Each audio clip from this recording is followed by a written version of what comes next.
Welcome back to the Kaspa Silver YouTube channel. Today's video, we got a lot of news topics to cover. First off, Kaspa is currently sitting at 0.048. We've been sitting in this 4.8 area to 4.6 area for so long. It's just been pretty boring on the chart for Kaspa. Trading volumes at $8.3 million, and our market cap is currently sitting at $1 billion flat for the most part right now. I know our current market cap rating is in the 40s, and 6 more days left until the next reduction of the rewards for Kaspa. Hash rate currently is at 30 petahash, and the last news video I was saying that we'll probably see 30 within the next month, and we're seeing it before the next month. So it's just been going parabolic, this hash rate, which is crazy. More miners are being distributed and more people are continuing to buy more miners so that they can mine some Kaspa. We also had last week this dust attack, which caused this huge spike in addresses. Right here, you can see that we had 611,000 addresses active on that day where that dust attack happened. And then also over here for the transaction count, we had 611,000 as well. This is just a clear indication on why using active addresses or transaction count is just not a good metric when you're looking at different currencies.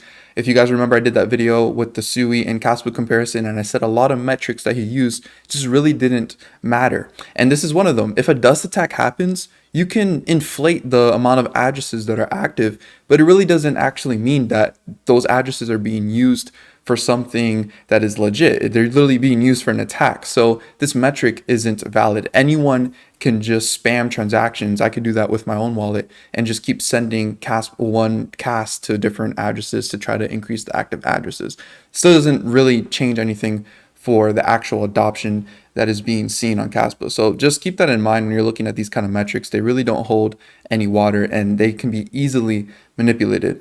The current supply is at 20.8 billion and we have 72% mined. Looking at top addresses, they recently did the update and removed the shrimp category, and this is just because there was like millions of addresses that were being created, so it really didn't hold any meaning when we kept these shrimps on there, because it would show that there was a ton of more addresses than there are right now. So the shrimp category is now gone because it just has no meaning to keep it in there. And we can also see that in the past week, a lot of addresses were losing a lot of Kaspa. Now, I want to maybe think that the reason for this is because a lot of people had their Kaspa on like KDX and stuff like that. And many people had to update their KDX to fix this dust attack. So I'm thinking that probably a lot of people were compounding their Kaspa into single addresses. So a lot of Kaspa now is just in one single address. So that's why instead of having one person probably having 10 addresses that had 1 million Kaspa each, they probably consolidated that 10 million they had of Kaspa into just one address. That could probably be the reason why we're seeing so many addresses lose a lot of Kaspa when you're looking like at the sharks and the dolphins and stuff like that. A lot of addresses were probably consolidated into one single address.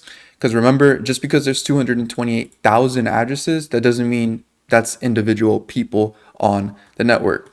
If we're looking at the top 1,000, we could see that pretty much nothing has changed. It's just the same with the top 3 exchanges up here, BitGet and number 7, and then these other addresses that have a lot of Kaspa. Still speculating, maybe one of these are an exchange and they just haven't told us that it is their address, but who knows.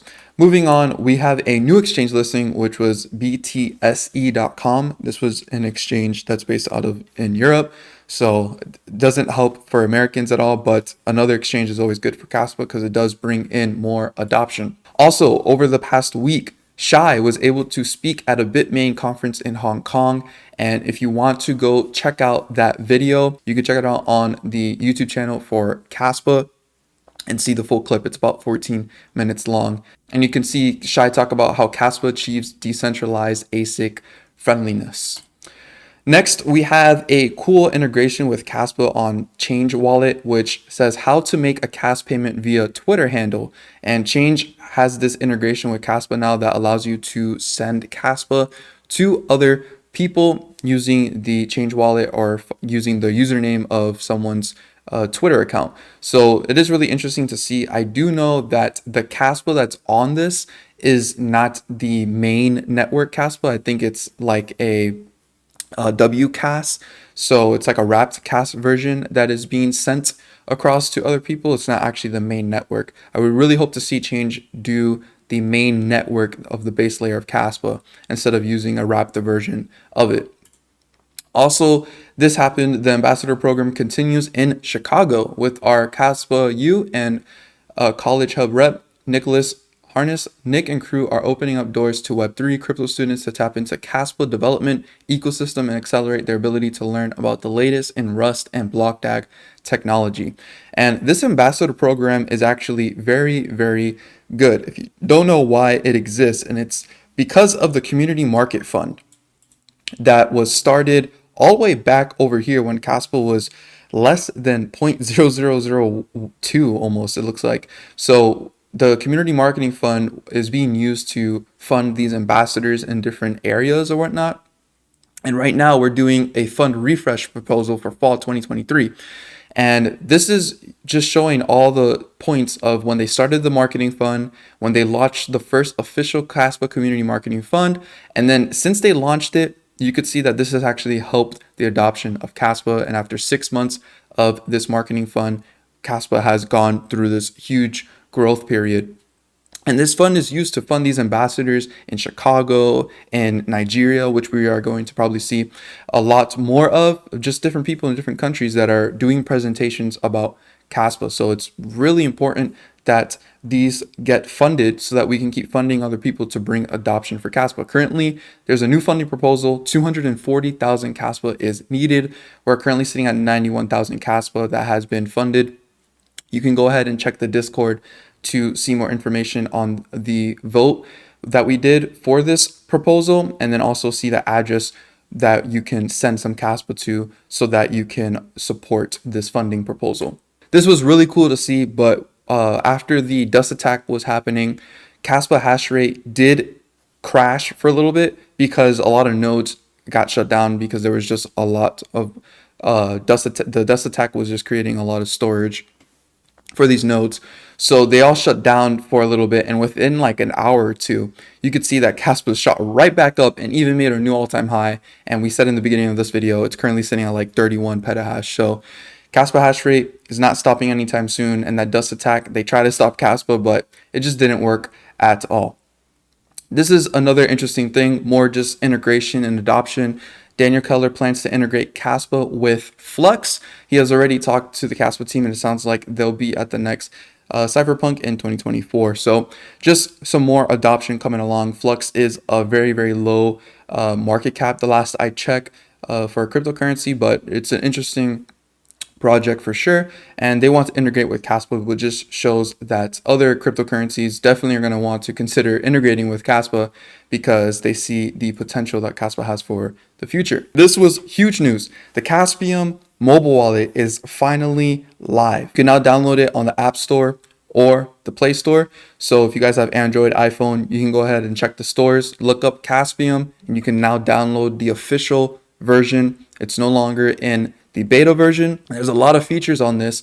They recently added 12 seed phrase support. So that means if you do have the website Kaspa wallet, you can now import your 12-word seed phrase into the Kaspium wallet here, and you'll have your funds on the app instead of using the website. Personally, I would switch over to the app instead of the website because we've seen before in the past how the website does struggle and could face attacks where the website goes down.